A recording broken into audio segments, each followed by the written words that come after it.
Welcome back to a new episode of Career Day, the podcast. I'm your host, Adam Zigner, a high school business teacher in Carlisle, Pennsylvania.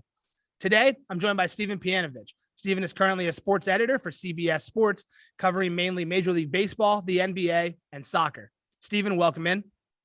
Oh, thank you so much for having me, Ziggy. It's a pleasure to reconnect and chat with you. Absolutely. I appreciate it. So many of my kids, I'm sure, are familiar with the idea of sports journalism as readers or as consumers of that content. But from the career side, explain what it is that you do.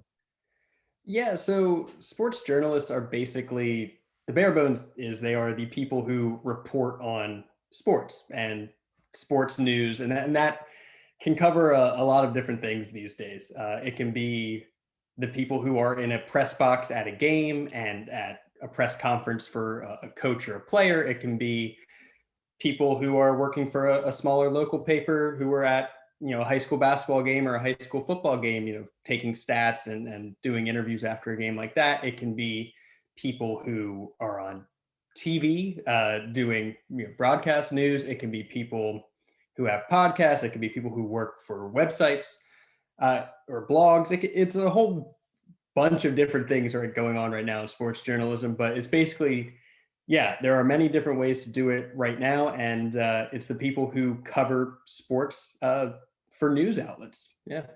Absolutely. So how long have you been in the industry?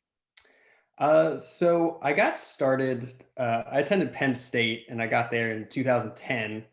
And I started working at the school paper there, the Daily Collegian. So I started there, which is now 12 years ago, almost. Hard to think of. Doesn't feel that long. But I've been basically working in some sort of sports journalism since then, through variation of working at the school paper, doing internships, from working with small local outlets to working with some bigger national things on the website side. So I've been in it since then with a lot of different stops here and there. So you mentioned, your title now, sports editor for CBS. So what does a typical day look like for you? Yeah, so I work with the team that's responsible for all of the written content that you would see on CBSSports.com. And that basically covers most national and collegiate news, at least in the United States. So I work with a few different verticals, as you mentioned, the baseball team, soccer, and the NBA for basketball. So my job mostly is coordinating with a team of other editors and writers to make sure we are staying on top of the news. A typical day for me kind of looks like I usually get on my computer.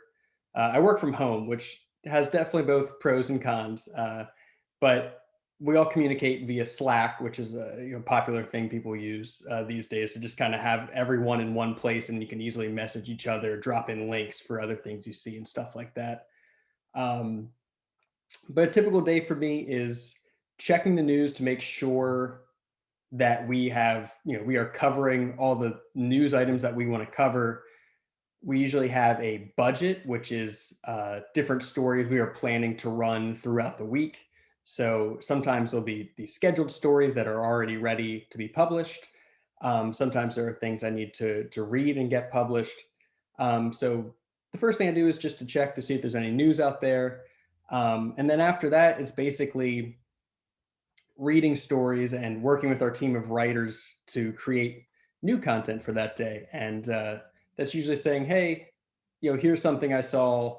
This player, LeBron James, said this after the Lakers' 5th straight loss last night. Let's do a story on that. And the writer will do it. What I'm responsible for is copy editing that story, which is basically checking for typos, making sure everything's spelled correctly, stuff like that. And also writing the headline and choosing a picture to go with that story. And there's definitely an art to that. Like, it's something that you get better with over time, but it can be the most important part of a story is just that headline. You kind of want to draw people in, but you don't want to give too much away because you want them to read it still. So that's an important part of my job. And then once that's published, once that's posted on, it goes live and is public on the internet, I send that to our other team of editors who worry about things like social media or do push notifications or control the homepage that you'll see if you just go to cbssports.com. So they know that story's out there, and they get it to various. If you get push notifications from CBS Sports, that's how that story goes from nothing to your phone or your laptop or wherever you get your news through that. So I play a role in that, and I just work with the other writers and editors to make sure we're staying up with the news. Absolutely. So a quick follow up to that. So you mentioned, you work with a team of writers and everything. And again, doing it for 12 plus years, have you found that you enjoy that team aspect of the job? Oh, absolutely. Yeah. I think it's one of the best things about my job is I work with a lot of really skilled writers who I like to think I would just enjoy if I didn't have this job. If I was just an NBA fan or a baseball fan and I wanted to know the latest news, or I wanted to read about Ben Simmons trade rumors or whatever it is, that I would want to read these people because they're very sharp. And I also like to think that I help make that work better it's a really collaborative process a lot of the time. Sometimes things are really cut and dry. Sometimes it's this guy got traded, not really that much to say, but sometimes you're working on a longer piece and maybe something that other outlets haven't touched on. And I get a chance to work with writers and explore different story ideas and to also make their work as strong as it can be when it's published. So I really, really enjoy that part of my job, and I really like the team I work with. That's awesome. So kind of shifting back, 12 years ago or so, why sports journalism? So as you know, like when we grew up together, I think you were also a sports lover, and I just really became obsessed with sports. The first thing I can think of is this is going to date me to these high school kids, but the 1998 home run race between Sammy Sosa and Mark McGwire. I was 6 years old that summer, and I just remember seeing a game on TV every now and again and just being like, oh, I really care about this. I want to know what's happening with that. I want to keep up with it every day. I would wake up in the morning and I would, either check the paper or ask my parents or whatever, did Sammy Sosa hit a home run? Did Mark McGwire hit a home run last night? What's going on? And that kind of just followed me throughout my life. I started reading things like Sports Illustrated for Kids when I was younger. I would always get the sports section out of our local paper. Shout out to the Harrisburg Patriot News. I read ESPN, the magazine. And then, once I got a computer, as I got a little older, I would, always be reading things like ESPN.com or just blogs about Penn State football and basketball and all this stuff. And I think it kind of hit me in high school that could be a career, that these are people are making all this content. And that's something that you could do if certain things break your way. So that was something I always was really interested in. It just kind of started from wanting to know the latest sports information as a kid. And I think that's really important, and something that I want to kind of touch on as well. Like you said, sports has always been kind of that passion for you. It's always been a part of your life. It's always been something you've been interested in. And then finding that, you can actually turn it into a career without really being an athlete, like without being the athlete playing the game, you can actually turn sports into a career. So, how did that passion for sports, how did pursuing that kind of drive you as you got to Penn State and kind of learned, what you were capable of in the journalism field and, being able to follow that passion?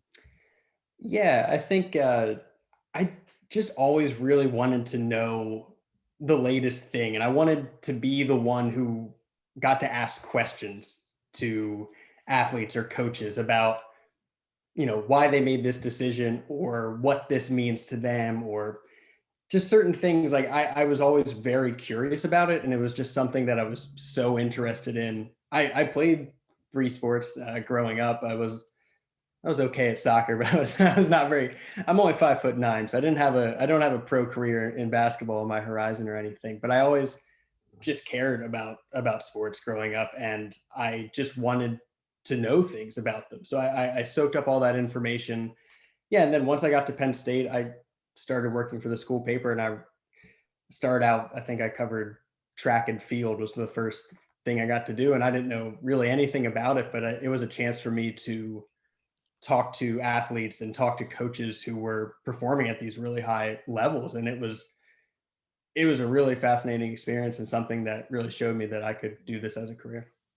And you got to Penn State at a very interesting time, obviously for the university, especially in the journalism field. I know I don't know the specific award that your reporting won, but you were there during the scandal that they went through a couple of years ago, and reported on that. And one of the things that my kids have actually been talking about a lot lately is skills in careers, and we actually just did an exercise last week where they got a card with a job on it, and it listed some necessary skills. And one of the jobs had confidentiality on there as a skill.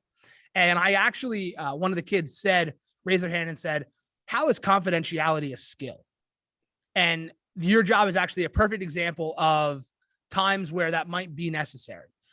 So, that being a skill, and not necessarily from like the medical sense or whatever, but how do skills like that and being able to, be trusted help you and better you in your profession? Yeah, I think that's a really good way to put it, is building trust with people. I think as far as reporting on stuff goes, if you're covering a story and right there, sports journalism covers a lot of different things. Like it is, the Sixers beat the Celtics last night. That's one example, but it could also be these stories about these really intense subjects or really personal things that are happening off the field or off the court.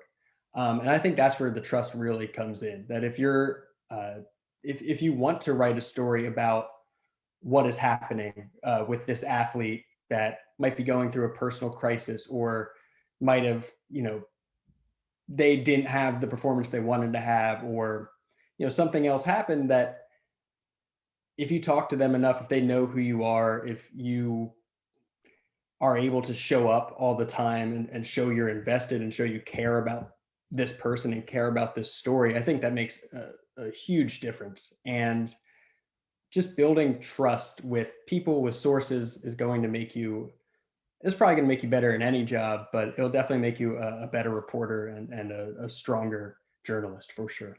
Absolutely. So, and then one more Penn State related follow up, because I know you've been a fan most of your life. When covering a team that you've been a fan of or you were in the past, how do you make sure that when you're writing something, you're having an unbiased opinion on it? Yeah, that's a good question, especially with sports journalism.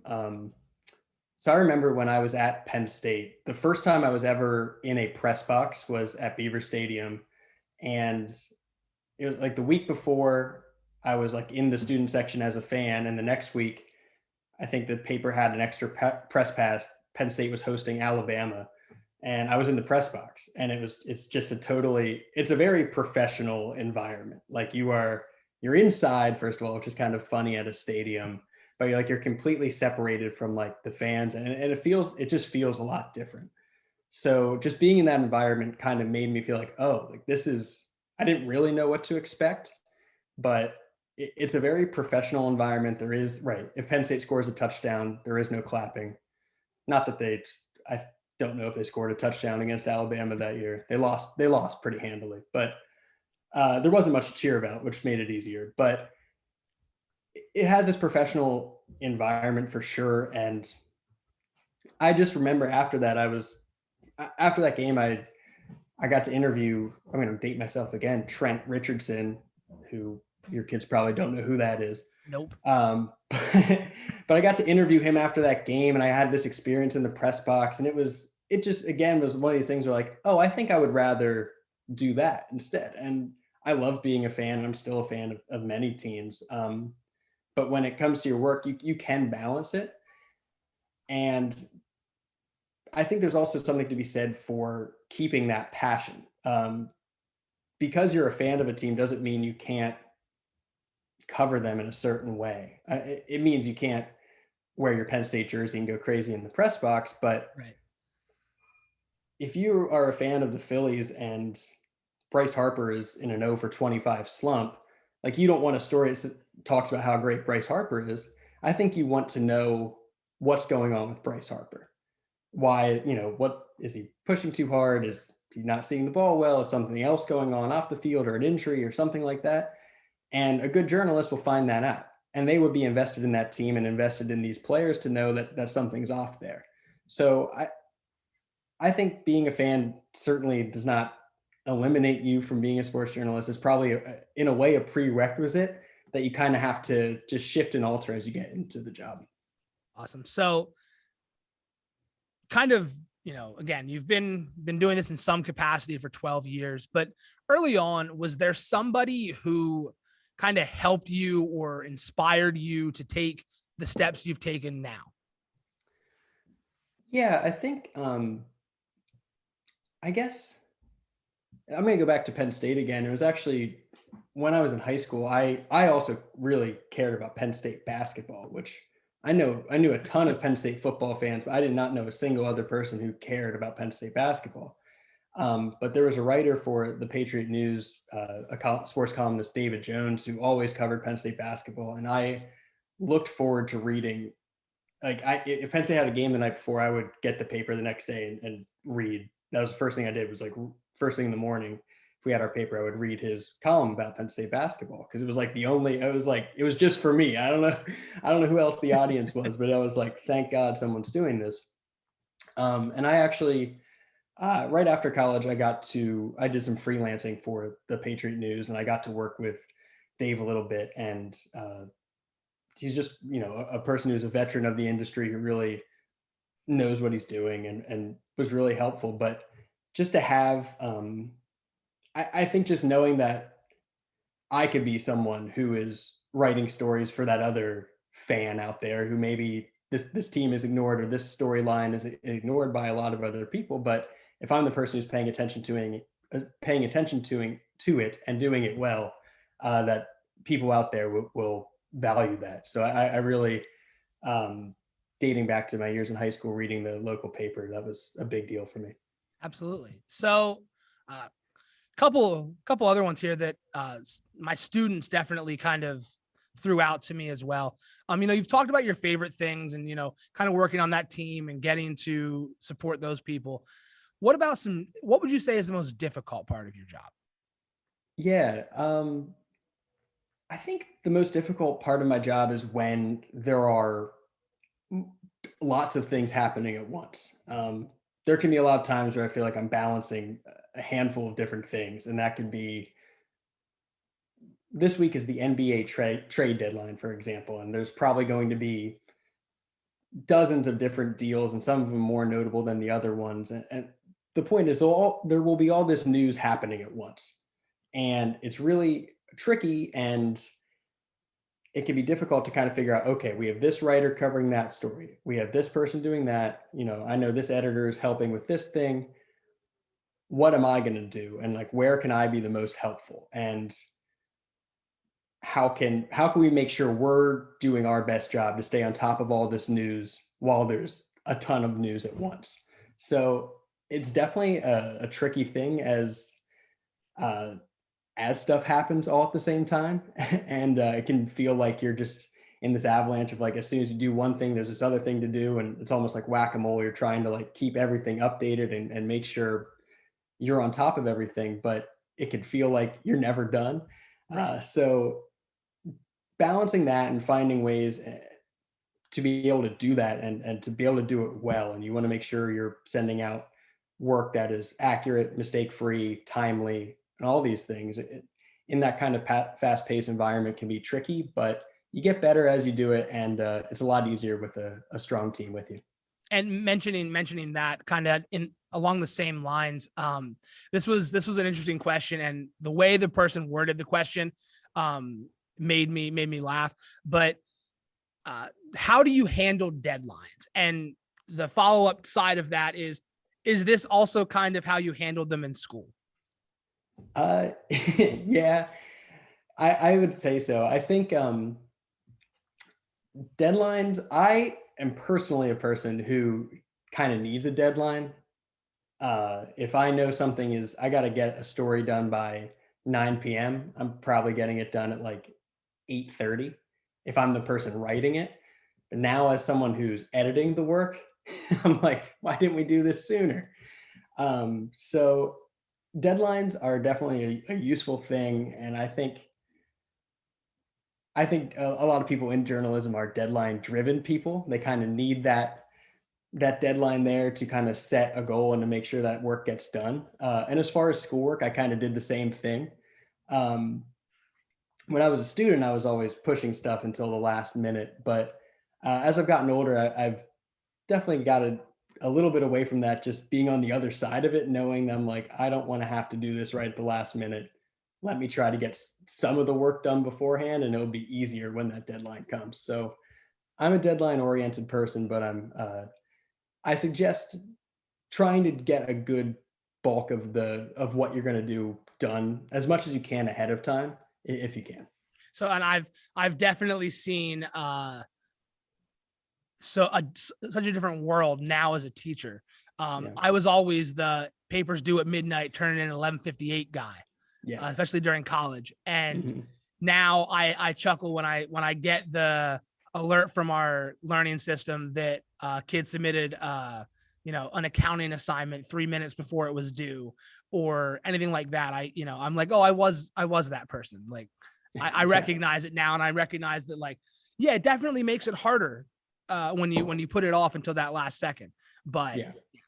so three kind of broad ones to wrap it up. The first thing, any advice for students who might be interested in working in the field? Yeah. The first thing I'd say is pay attention to the kind of news you consume, especially if you're a sports fan and you're interested in sports journalism. Pay attention to what kind of sports news you're reading, where it comes from, how it's being reported, how it's being written.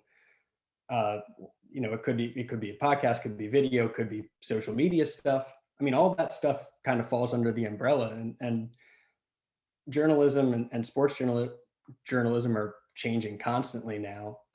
So I think if you pay attention to what kind of news you consume and what kind of news that you like to consume and kind of strive to create that, that's a really good place to start. Awesome. And then my next to last one, do you have a favorite thing that you've worked on or something that you've produced or written? I can tell you, I have a list of 2 things of yours specifically that I will mention then as well. That's another good question.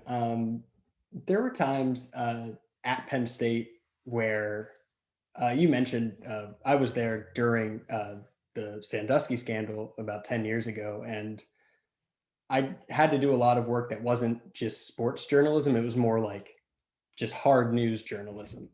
And being able to make a shift like that when I was young and to do a good job, and I did get some recognition for it, was a really rewarding process. And it was a difficult story to cover. So I learned a ton then, and that was a really rewarding thing. And honestly, anytime I can make a bad joke, and this might just be in a tweet, it could be on. I love to be able to do it in a headline if I can, or somewhere in a story if I'm writing or editing it. If I can sprinkle in a bad pun somewhere, I'm always thrilled to do that.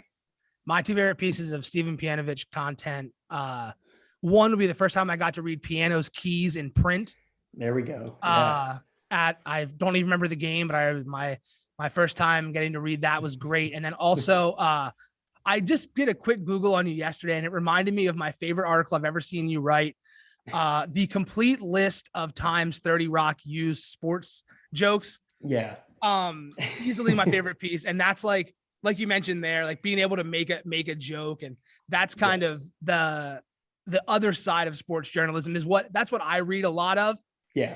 But yeah, those are my 2 personal favorites that I can remember reading.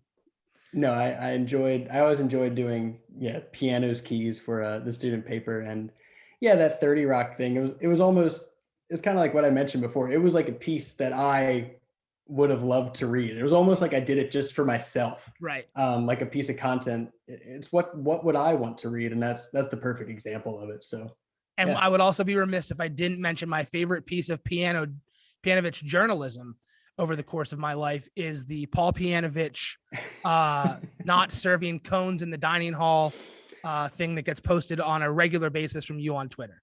Yeah. My dad wrote a letter to the editor.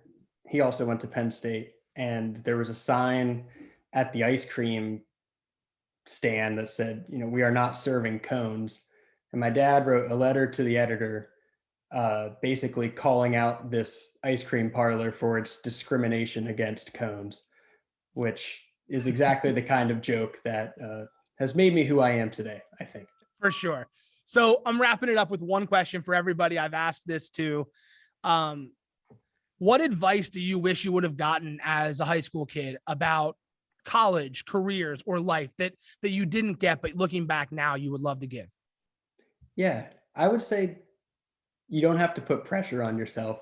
You're going to get pressure from a million other different places, and just be kind to yourself and know that the path that you might want to take might work out, and that would be great, but it also might change 1,000 times between now and 10, 20 years from now. And the path you're on is the right path because it's the only path you can be on. And you don't have to worry about doing X, Y, Z, or making sure you get this, that, and the other thing. Enjoy yourself, set goals and work hard, and but you don't have to put the pressure on yourself of accomplishing all these things just because that seems like it's a necessary thing to do. It's not. Awesome. Well, Stephen, thank you so much. I really appreciate you taking the time today. Oh, of course, Zig. It was a pleasure. Thank you. Thanks again. Thanks again to Stephen for stopping by today to talk about, his career path and everything. Thank you guys for tuning in. I really appreciate, all the people who have mentioned to me that they've listened to an episode or two. Keep checking back. We've got some people coming up that I think you'll really enjoy. Check us out, YouTube, Apple Podcasts, Spotify, all that social media. Thank you guys again. Have a great day.